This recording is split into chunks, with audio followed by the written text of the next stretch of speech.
पिछले अध्याय में जब श्री कृष्ण ने अर्जुन को बताया कि सन्यास और कर्मयोग दोनों मार्ग श्रेष्ठ है, लेकिन कर्म में रहते हुए ईश्वर को समर्पित होकर काम करना यही श्रेष्ठ योग है, तो अर्जुन कुछ पल मौन हो गया। उसके मन में एक नई उलझन जन्म ले चुकी थी। उसने सुना कि सन्यास भी एक मार्ग है, कर्मयोग भी एक मार्ग है, लेकिन क्या इन दोनों से ऊपर भी कोई मार्ग है? क्या ऐसा भी कोई मार्ग है जहां मनुष्य कर्म भी करे पर भीतर से इतना शुद्ध, इतना शांत, इतना स्थिर हो जाए कि वो संसार में रहते हुए भी परमात्मा को अनुभव करे? ये प्रश्न अर्जुन ने नहीं पूछा, पर श्री कृष्ण ने उसकी मौन जिज्ञासा को पढ़ लिया, क्योंकि अर्जुन अब केवल युद्ध के प्रश्न नहीं पूछ रहा था। वो अब जीवन का रहस्य जानना चाहता था। अब वो जानना चाहता था, हे केशव, ये मन क्यों भागता है? जब मैं साधना करने बैठता हूं तो विचारों का तूफान क्यों आता है? क्या मैं इस चंचल मन को वश में कर सकता हूं? क्या मैं एक साधारण मानव होकर भी वो अवस्था प्राप्त कर सकता हूं जहां ईश्वर मेरे भीतर बोलने लगे? और तब श्री कृष्ण मुस्कुराए, क्योंकि अब अर्जुन तैयार था उस मार्ग के लिए जो केवल बुद्धि से नहीं, आत्मा की तपस्या से खुलता है। तब श्री कृष्ण बोले, यदि तू जानना चाहता है अपने मन का स्वरूप, यदि तू जानना चाहता है कि परमात्मा से एकत्व का अनुभव कैसा होता है, तो सुन अर्जुन, अब मैं तुझे बताऊंगा वह मार्ग जो सभी योगों का सार है, वो मार्ग जिसे चलकर साधक ईश्वर का साक्षात्कार करता है और अपने भीतर कृष्ण को प्रकट करता है। यही है ध्यान योग। श्री कृष्ण अब केवल उपदेश नहीं दे रहे, अब वे योगी बनने की विधि बता रहे हैं। अब वे उस साधक की कथा सुना रहे हैं जो जंगल में एक पेड़ के नीचे बैठता है और वहां संपूर्ण ब्रह्मांड की शांति को अपने भीतर महसूस करता है। अध्याय 6 में अर्जुन को ऐसे उत्तर मिलते हैं जिनका हर प्रश्न आज भी हमारी आत्मा में गूंजता है।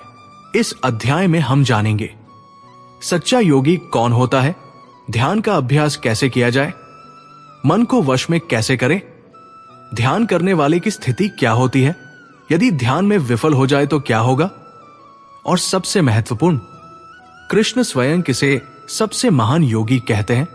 ये अध्याय केवल शिक्षा नहीं देता, ये मौन में उतरता है, ये उस भीतर के शोर को शांत करता है जो हमें ईश्वर से अलग करता है। तो आइए आज हम प्रवेश करते हैं ध्यान योग में, जहां हर श्लोक साधक के लिए दीपक बनेगा और अंत में हमें न केवल श्री कृष्ण दिखाई देंगे बल्कि स्वयं की वो दिव्य चेतना जो सदा से हमारे भीतर थी पर छिपी हुई थी। में रहकर भी ईश्वर को पाया जा सकता है। अर्जुन ने कहा, हे केशव, आपने कहा कि कर्म करते हुए भी योगी बना जा सकता है, पर क्या यह संभव है? क्या जो गृहस्थ है, जो व्यापार करता है, जो परिवार निभाता है, वो भी वही स्थिति पा सकता है जो एक सन्यासी को प्राप्त होती है? श्री कृष्ण बोले, हे पार्थ, सच्चा योग त्याग की मुद्रा नहीं, वो मन की स्थिरता है जो बिना फल की चिंता किए हर कर्म को मेरी पूजा समझकर करता है। वो मुझसे जुड़ा हुआ है, वो सन्यासी भी है, योगी भी। अर्जुन ने पूछा, तो क्या वो व्यक्ति जो परिवार और व्यापार में व्यस्त है पर हर क्षण अपने कर्तव्यों को तेरे चरणों में समर्पित करता है, क्या वो जंगल में तप करने वाले साधु से भी श्रेष्ठ हो सकता है? श्री कृष्ण बोले, हे अर्जुन, अगर कोई जंगल में बैठकर भी संसार की कामनाओं में डूबा है तो वो केवल देह से सन्यासी है, मन से नहीं। पर जो गृहस्थ होते हुए भी अपने मन को संयमित रखे, हर कर्म को समर्पण में बदले, वो ध्यान में है, वही योग में है। ध्यान स्थान पर नहीं टिकता, अवस्था पर टिकता है। संन्यास वस्त्रों में नहीं होता, दृष्टिकोण में होता है। सुन अर्जुन, ध्यान वो अग्नि है जिसमें कर्म की लकड़ी जलती है और आत्मा उज्जवल हो उठती है। अर्जुन ने कहा, हे माधव, ये तो बहुत गहरा ज्ञान है, अब मैं समझ रहा हूं। ध्यान कोई विशेष परिस्थिति नहीं, बल्कि वो अवस्था है जहां कर्म करते हुए भी मन भीतर मौन में होता है। श्री कृष्ण बोले, और यही मौन तुझे परमात्मा तक ले जाता है। जो भीतर मौन हुआ वो बाहर के शोर से डरता नहीं। जो भीतर समर्पित हुआ उसका हर कर्म पूजा बन जाता है। और जब कर्म पूजा बन जाए तो संसार में रहकर भी तू मुझ में लीन हो जाएगा। जो मन को जीत लेता है वो संसार में होकर भी मुक्त होता है, और जो मन से हार गया वो संन्यास लेकर भी बंधन में है। अब तू तय कर अर्जुन, क्या तू कर्म से भागेगा या कर्म को मेरा रूप मानकर साधना बनाएगा? यदि आज आप सोचते हैं कि आपके पास ध्यान करने का समय नहीं, तो याद रखिए, ध्यान समय नहीं, भावना है। आपका काम, आपकी जिम्मेदारी, आपकी दिनचर्या अगर समर्पण से की जाए तो वो भी ध्यान बन जाती है। चंचल मन को साधना संभव है क्या? अर्जुन ने कहा, हे केशव, आपने कहा कि कर्म में रहते हुए भी योगी बना जा सकता है, पर मैं एक प्रश्न से घिरा हूं। मेरा मन ये हर समय इधर उधर दौड़ता रहता है। जब मैं मौन होना चाहता हूं, विचारों का शोर और तेज हो जाता है। जब मैं बैठता हूं ध्यान में, तब सबसे अधिक अशांति भीतर से उठती है। तो बताओ केशव, क्या इस चंचल मन को वश में करना वास्तव में संभव है? श्री कृष्ण बोले, हे अर्जुन, तेरा प्रश्न गहरा है और हर साधक का यही संघर्ष है। मन हवा की तरह है, देखा नहीं जाता, पकड़ा नहीं जा सकता, पर जब वो दिशा बदल लेता है तो तूफान को भी बदल देता है। मन को नियंत्रित करना कठिन अवश्य है, पर असंभव नहीं। मन वही करता है जिसे तू बार बार सोचता है, जिसे तू बार बार दोहराता है। और जब तू बार बार मेरा स्मरण करेगा, जब तू बार बार स्वयं को भीतर लाने का अभ्यास करेगा, तो वही मन जो अब तक तुझे बाहर की ओर खींचता था, एक दिन तुझे भीतर की ओर खींचने लगेगा। अर्जुन ने पूछा, तो क्या केवल अभ्यास ही उपाय है? क्या कोई एक सीधी विधि है जिससे मैं मन को साध सकूं? श्री कृष्ण बोले, अभ्यास और वैराग्य, ये दोनों ही है तेरे चंचल मन की बेड़ियां काटने के हथियार। जब तू निरंतर अभ्यास करेगा, प्रत्येक दिन, प्रत्येक क्षण, बार बार, और जब तू वैराग्य को अपनाएगा, यानी कि इच्छा और मोह के बंधनों को धीरे धीरे काटेगा, तब मन तुझसे भागेगा नहीं, बल्कि तेरे चरणों में बैठ जाएगा। ध्यान एक दिन की बात नहीं है अर्जुन, ये तप है, ये आत्मा की वो पुकार है जिसे सुनने के लिए तुझे भीतर गहराई में उतरना होगा। अर्जुन ने कहा, पर हे गोविंद, यदि कोई साधक अभ्यास करता है फिर भी मन हार जाए, ध्यान टूट जाए, तो क्या उसका प्रयास व्यर्थ जाता है? श्री कृष्ण बोले, कभी नहीं, ध्यान कभी व्यर्थ नहीं जाता। जो एक बार भी सच्चे मन से प्रयास करता है, उसका वह प्रयास उसकी आत्मा में अंकित हो जाता है। यदि इस जन्म में ध्यान अधूरा रह जाए तो अगला जन्म वहीं से आरंभ होता है जहां से वो छूटा था। हे अर्जुन, ईश्वर उन सभी की यात्रा देखता है जो भीतर की ओर बढ़ते हैं, और जो एक बार मेरी ओर बढ़ा, मैं स्वयं उसे पकड़कर लक्ष्य तक ले जाता हूं। हे मधुसूदन, यदि साधना का मार्ग अभ्यास और वैराग्य से खुलता है, तो क्या आप मुझे वो स्पष्ट उपाय बता सकते हैं जिससे मैं ध्यान को सही ढंग से कर सकूं? कैसे बैठूं, कहां बैठूं, कैसे सांसें नियंत्रित करूं, कैसे चेतना को स्थिर करूं? श्री कृष्ण बोले, हे पार्थ, ध्यान एक विज्ञान है और विज्ञान की हर विधि का एक क्रम होता है। पहला नियम, स्थान, एक शांत, स्वच्छ और पवित्र स्थान चुनो। ना बहुत उजाला हो, ना बहुत अंधकार। मिट्टी, कुशा या कपड़े का आसन बिछाओ जिससे शरीर पृथ्वी से संतुलित ऊर्जा ले सके और मन धरती से जुड़ सके। दूसरा नियम, आसन, स्थिर और सहज मुद्रा में बैठो। ना बहुत कड़ा, ना बहुत ढीला। पीठ सीधी हो लेकिन शरीर तनाव मुक्त, ताकि श्वास भीतर से प्रवाहित हो सके। तीसरा नियम, नजर का केंद्र, आंखें आधी बंद हो, ध्यान नासिका के अग्रभाग या मध्य भ्रूमध्य पर, ताकि बाहरी दृश्य और भीतरी चेतना के बीच एक सेतु बन सके। चौथा नियम, श्वास पर ध्यान, कोई बल ना दो, सिर्फ श्वास को देखो, जैसे कोई सागर किनारे बैठकर लहरों को देखता है। अर्जुन सुनते रहे, मानो वो उस ध्यान में उतरने ही वाले हों। श्री कृष्ण ने आगे कहा, हे अर्जुन, जब तू इस प्रकार स्थिर हो जाएगा तब मन की गति धीरे धीरे मंद होने लगेगी, और जब मन मौन होने लगे तब भीतर से वो आनंद फूटेगा जिसका कोई कारण नहीं होता। वो आनंद जो आत्मा की पहचान है। ध्यान केवल देखने की प्रक्रिया नहीं है, यह पहचानने की प्रक्रिया है कि तू शरीर नहीं है, मन नहीं है, विचार नहीं है, बल्कि तू शुद्ध चैतन्य है। अब श्री कृष्ण ने एक अत्यंत महत्वपूर्ण बात कही जो हर साधक के लिए दीपक की तरह है, जो खाता भी संयम से है, सोता भी संयम से है, जो अपने कार्यों और विश्राम में संतुलित है, वही व्यक्ति योग के लिए उपयुक्त होता है। इसका अर्थ है, ध्यान केवल बैठने का नाम नहीं, बल्कि जीवन को एक संतुलन देने का नाम है। यदि दिन भर तू वासना, क्रोध और मोह में डूबा रहा तो रात्रि में ध्यान केवल एक भ्रम बन जाएगा। पर यदि तू जीवन में सरल, संयमी और जागरूक बना तो तेरी एक सांस भी ध्यान बन सकती है। अर्जुन की आंखों में प्रश्न था, हे केशव, यदि मन शांत हो जाए, ध्यान स्थिर हो जाए, तो फिर उस साधक की स्थिति क्या होती है? क्या वो संसार से कट जाता है? क्या उसे सुख दुख का भान नहीं रहता? श्री कृष्ण मुस्कुराए, हे पार्थ, जब साधक ध्यान में स्थिर हो जाता है तो वो न अपने मन में रहता है, न शरीर में, वो आत्मा में स्थित हो जाता है।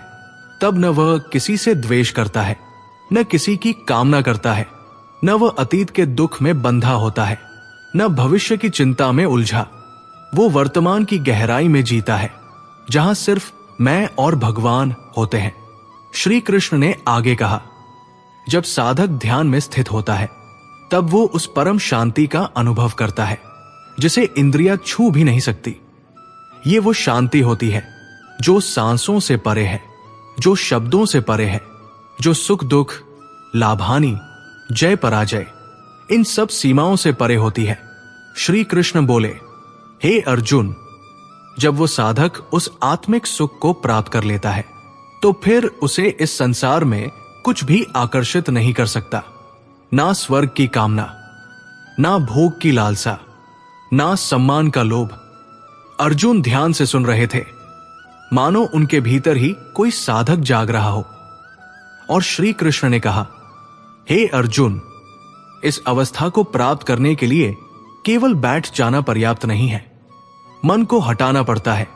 बार बार संसार की ओर जाने से, हर बार जब मन भटके तो उसे प्रेम पूर्वक, बिना क्रोध के फिर से आत्मा में, भगवान में लगाओ। ये अभ्यास ही ध्यान की सिद्धि की ओर ले जाता है। हम सभी कभी न कभी बैठते हैं, आंखें बंद करते हैं, पर ध्यान वही जन्म लेता है जहां हम खुद को भूल जाएं और ईश्वर को अनुभव करने लगे। ध्यान कोई एक दिन की बात नहीं, ये तो हर दिन मन को उसकी असली जगह पर वापस लाने की प्रक्रिया है, जहां वो भगवान में टिक जाए। जो इस मार्ग पर चलता है, चाहे धीरे ही सही, पर वो निश्चित रूप से अपने भीतर उस परम प्रकाश को देखता है जिसे संसार की कोई शक्ति छीन नहीं सकती। अर्जुन की आंखों में संशय था, स्वर गंभीर था।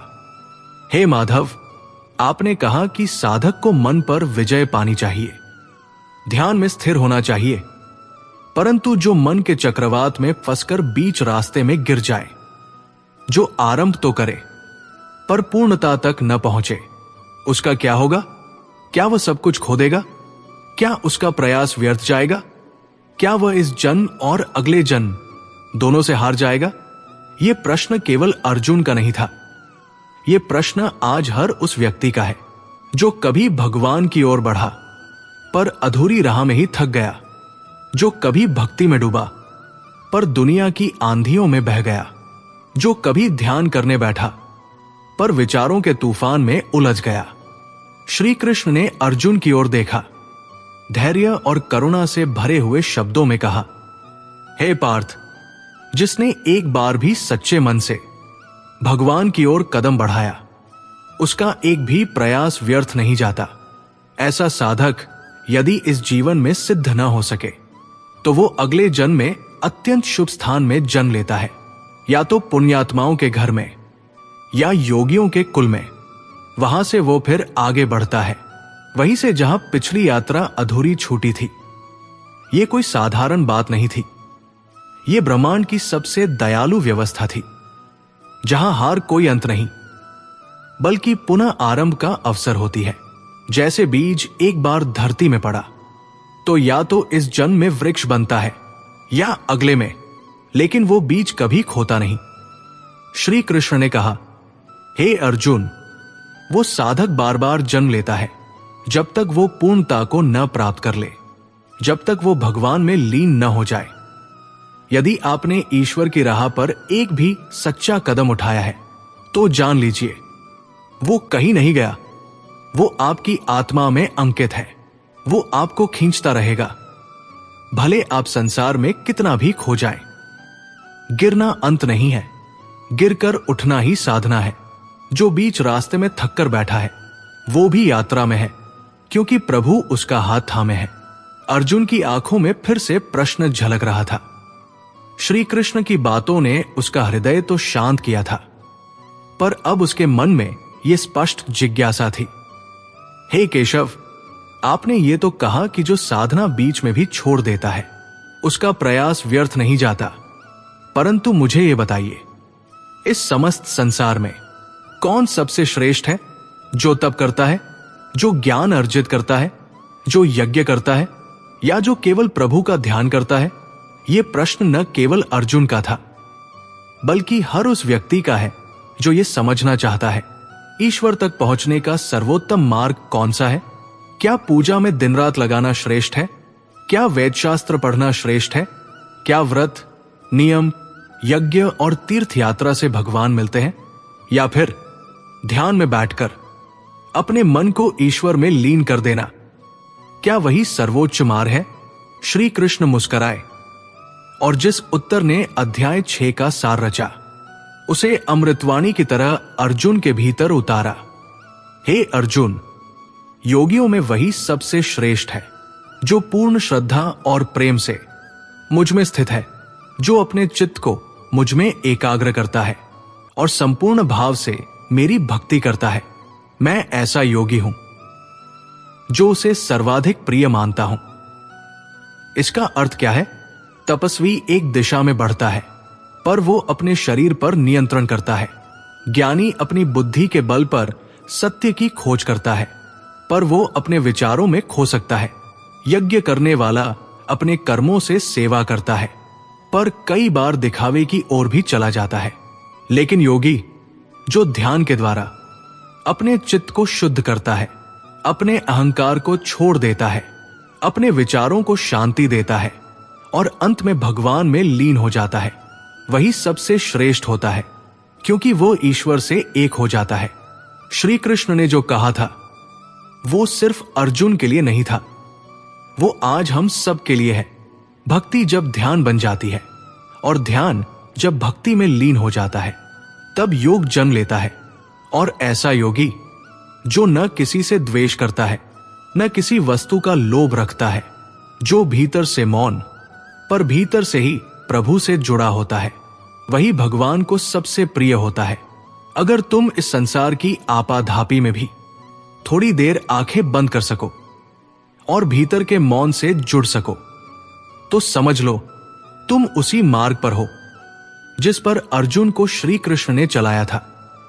ध्यान कोई क्रिया नहीं है, ये एक अवस्था है जहां तुम नहीं रहते, सिर्फ ईश्वर रहता है। अर्जुन अब पूरी तरह से मौन हो चुका था। उसकी आंखों में अब प्रश्न नहीं, जिज्ञासा थी। उसे अब यह जानना था कि श्री कृष्ण जिस ध्यान योग की बात कर रहे हैं उसकी शुरुआत कैसे होती है। हे माधव, अर्जुन ने विनम्रता से पूछा, मैं अपने मन को कैसे स्थिर करूं? मुझे ध्यान कब करना चाहिए? कहां बैठूं? क्या नियम हो? क्या मैं भी वैसा योगी बन सकता हूं जैसा आपने बताया? श्री कृष्ण ने अब उस रहस्य को खोलना प्रारंभ किया जो हजारों वर्षों से साधकों को परम लक्ष्य तक पहुंचाने वाला रहा है। उन्होंने कहा, अर्जुन, जो व्यक्ति ध्यानियों की साधना करना चाहता है उसे सबसे पहले संयम में रहना सीखना होगा। ना अधिक सोना चाहिए, ना अत्यधिक जागना चाहिए, ना बहुत खाना, ना बहुत उपवास। जीवन में संतुलन ही पहला नियम है। फिर दूसरा नियम, स्थान का चयन। योगी को एक शांत स्थान पर बैठना चाहिए जहां शांति हो, प्रकृति हो और कोई विक्षेप न हो। जमीन पर कुश का आसन बिछाकर उस पर मृगछाला, फिर एक वस्त्र, ऐसे त्रिस्तरीय आसन पर बैठना चाहिए जिससे शरीर स्थिर रहे पर सहज भी। तीसरा नियम, बैठक और दृष्टि। पीठ सीधी हो, गर्दन झुकी न हो, नेत्रों को नाक के अग्रभाग पर टिकाया जाए, ना इधर देखें ना उधर। सबसे जरूरी बात, मन को एकाग्र करो। सारे विचारों को, भूत और भविष्य को त्याग दो, केवल वर्तमान में स्थित हो जाओ। अब अर्जुन ने पूछा, हे गोविंद, मन तो बहुत चंचल है, वो तो कभी टिकता ही नहीं, मैं उसे कैसे रोकूं? श्री कृष्ण मुस्कुराए और बोले, अर्जुन, मन स्वभाव से ही चंचल है। वो हवा की तरह है जिसे बांधना कठिन होता है पर असंभव नहीं। अभ्यास और वैराग्य, ये दो ही उपाय हैं। निरंतर प्रयास से मन को उसी ईश्वर में लाओ जहां शांति है और संसार की मोहमाया से विरक्त हो जाओ, तभी मन स्थिर होगा। फिर श्री कृष्ण ने वो रेखा खींची जिससे साधक की पहचान होती है। जब साधक अपने चित्त को हर दिन उसी प्रभु में लगाता है तब उसका मन मोम की तरह पिघलने लगता है। फिर चाहे बाहर तूफान हो, भीतर हमेशा एक गहराई की शांति होती है। अगर आप भी इस मार्ग पर चलना चाहते हैं तो शुरुआत करें संतुलन से। हर दिन थोड़ा समय अपने लिए निकालें, अपने मन के भीतर उतरने के लिए। ध्यान कोई आध्यात्मिक दिखावा नहीं, ये आत्मा की आवाज सुनने की साधना है। और याद रखिए, जैसे हर दिन सूर्य उदय होता है वैसे ही हर दिन ध्यान की एक नई शुरुआत हो सकती है। अर्जुन अब स्तब्ध था। ध्यान की प्रक्रिया, मन की स्थिरता, अभ्यास और वैराग्य सब उसकी समझ में आने लगा था। पर एक सवाल अब भी गूंज रहा था, हे केशव, जब कोई व्यक्ति इस साधना में पूर्ण सफल हो जाता है तो क्या वह संसार से कट जाता है? क्या उसे केवल एकांत में ही जीना होता है, या फिर क्या वो उस परम स्थिति में भी संसार में रहते हुए उपयोगी बन सकता है? श्री कृष्ण ने गंभीर स्वर में उत्तर दिया, अर्जुन, जब कोई साधक अपने चित्त को पूर्ण रूप से मुझ में लगा देता है और सभी इच्छाओं को त्याग देता है तब वो योगी नहीं, सिद्ध योगी बन जाता है। उसकी पहचान क्या है? वो न सुख में उन्मत्त होता है न दुख में टूटता है। उसके लिए सोना और मिट्टी बराबर हो जाते हैं। वो किसी से द्वेष नहीं करता, न किसी से मोह करता है। उसका मन हर जीव में भगवान को देखता है। अर्जुन ने पूछा, तो क्या वह समाज से दूर चला जाता है? श्री कृष्ण बोले, नहीं अर्जुन, वो समाज में रहता है लेकिन समाज उसमें नहीं रहता। वो घर में होता है पर घर उसके भीतर नहीं होता। उसकी आत्मा स्वतंत्र होती है, बिल्कुल आकाश की तरह, जो हर चीज को समेटे हुए भी किसी चीज से बंधा नहीं होता। फिर श्री कृष्ण ने कहा, ध्यान की अंतिम स्थिति है समत्व, जहां तुम न अपने आप को श्रेष्ठ मानते हो न किसी को तुच्छ, जहां न किसी की आलोचना करते हो न प्रशंसा में फंसते हो, जहां सिर्फ होना बचता है, शुद्ध अस्तित्व। अब अर्जुन के मुख पर थोड़ी शांति आ चुकी थी। उसे वो तस्वीर दिखने लगी थी जिसका रंग आत्मा से जुड़ा था। पर अब अर्जुन के भीतर एक और शंका उठी, हे मधुसूदन, अगर कोई साधक ध्यान की राह पर निकलता है और बीच में ही उसका ध्यान भटक जाए तो क्या उसका सब प्रयास व्यर्थ हो जाता है? श्री कृष्ण अब मुस्कुरा उठे। अगले भाग में वे अर्जुन को देंगे उस डर का समाधान जो हर साधक को भीतर से डराता है। क्या अधूरा साधक कभी पूर्ण हो सकता है? क्या रास्ता छोड़ देने वाला फिर से वहीं से आरंभ कर सकता है? क्या ईश्वर उसे फिर स्वीकार करेगा? अर्जुन की आंखों में एक डर तैर रहा था। अब तक की बातें सुनकर वो गहराई में चला गया था, पर एक सवाल उसके भीतर से उठ ही गया। हे कृष्ण, यदि कोई व्यक्ति ईश्वर की ओर बढ़ता है, ध्यान करता है, साधना करता है, पर किसी कारणवश बीच में उसका रास्ता छूट जाए, उसका मन भटक जाए, तो क्या वह सब व्यर्थ हो जाता है? श्री कृष्ण ने बड़े प्रेम से कहा, नहीं अर्जुन, सच्ची साधना कभी व्यर्थ नहीं जाती। जो एक बार मेरी ओर चला, वो चाहे जब ठहर जाए, फिर भी मैं उसका साथ कभी नहीं छोड़ता। अर्जुन, ऐसा साधक यदि इस जन्म में लक्ष्य तक नहीं पहुंच पाया, तो अगले जन्म में वो वहीं से यात्रा फिर आरंभ करता है जहां वो छूटा था। उसे वैसा ही श्रेष्ठ जन्म मिलता है जहां उसे फिर से आत्मिक उन्नति का अवसर मिल सके। श्री कृष्ण बोले, अर्जुन, सत्य की खोज एक जन्म की बात नहीं होती। ये कई जन्मों का सफर है। जिसने एक बार भीतर झांका है, जिसके हृदय में एक बार भी ईश्वर का विचार जागा है, उसका ये जीवन और अगला जीवन दोनों पवित्र हो जाते हैं। और जब वो साधक पुनः उस राह पर लौटता है, तो उसे पहले की गई साधना स्वतः याद आने लगती है। उसे वो शांति, वो आकर्षण फिर खींच लाता है, और तब वो पूरे मन से ध्यान की गहराइयों में उतरता है। उस समय अर्जुन, वो साधक न पीछे देखता है, न संसार की ओर, वो केवल मुझे चाहता है। फिर श्री कृष्ण बोले, इसलिए अर्जुन, डर मत। कोई भी ईश्वर की ओर उठाया गया कदम कभी खोता नहीं।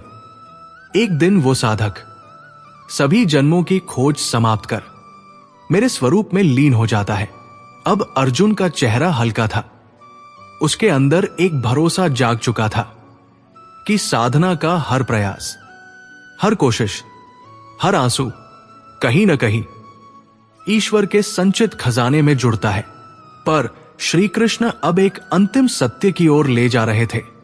उन्होंने कहा, अर्जुन, सभी योगियों में भी वो सबसे श्रेष्ठ है जो पूरे प्रेम से, पूरे विश्वास से मुझ में लीन होता है, जो केवल ध्यान नहीं, भक्ति से भी जुड़ता है।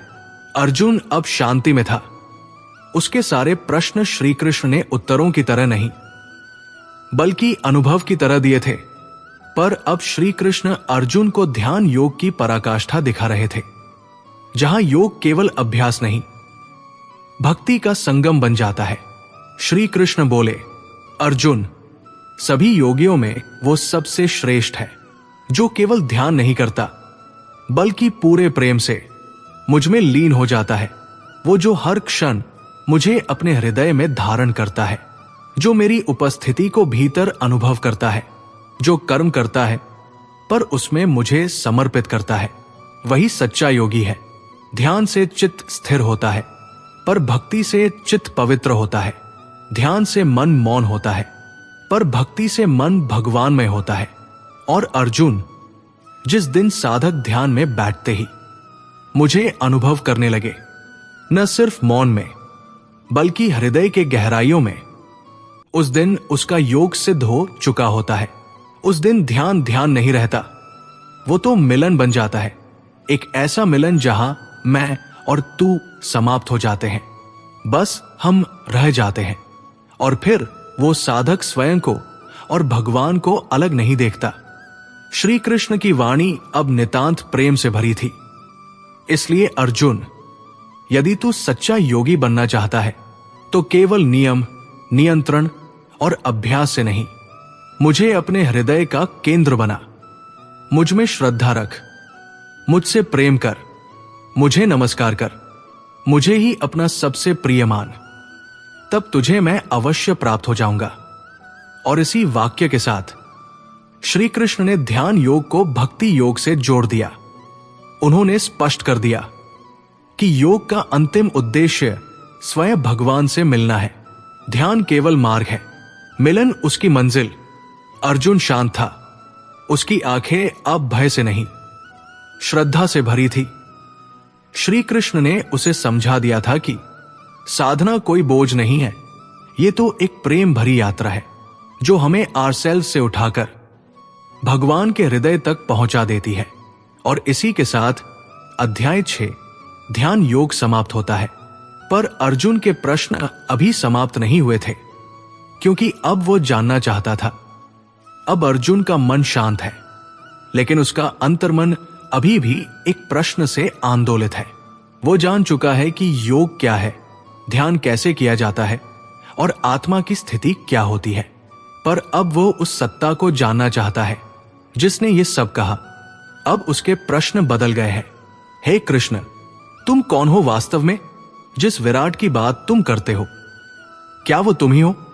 और क्यों इस सृष्टि में कुछ लोग तुमसे प्रेम करते हैं और कुछ डरते हैं? इन प्रश्नों में अब केवल जिज्ञासा नहीं है, इनमें खोज है, समर्पण है और भगवान को जानने की प्यास है। और श्री कृष्ण अब मौन नहीं रहते। अब वे अपने दिव्य रहस्यों का उद्घाटन करेंगे। अब वे खुद बताएंगे कि वे क्या है, कैसे इस सृष्टि के कण कण में समाये हैं और क्यों कोई भी उन्हें पूर्णतः समझ नहीं पाता। अब हम प्रवेश करेंगे अध्याय 7 ज्ञान विज्ञान योग में, जहां श्री कृष्ण अपने विराट, रहस्यमयी और सर्वव्यापी स्वरूप से अर्जुन को परिचित कराएंगे।